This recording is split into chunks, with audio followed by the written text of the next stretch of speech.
নমস্কার। সন্দেশখালীর শেখ শাহজাহান তার এই পিঠা স্কিমে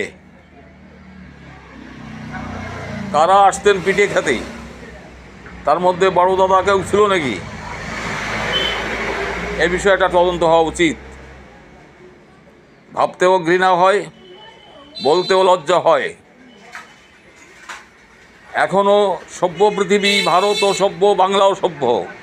সেই সভ্যতার মধ্যে এত বড় অসভ্য মানুষ, নরপশু যারা প্রশাসনের নাগের ডগায় বসে এই সমস্ত আকাজ কুকাজগুলো করছেন,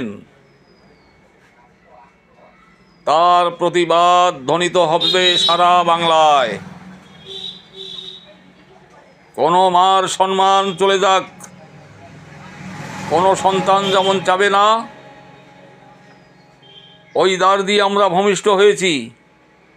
অতএব পথের মর্যাদা আমাদের দিতেই হবে, এটাই বলছে বাংলা। একটা কথা মাথায় রাখতে হবে, স্মরণ করতে হবে, দ্রৌপদীর বস্ত্রহরণ, তার চোখের জল, অত বড় প্রভাবশালী কুরুকুল ধ্বংস হয়ে গিয়েছিল।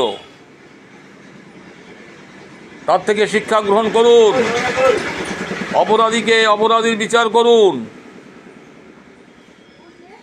দেখবেন সমস্যা কমে যাবে।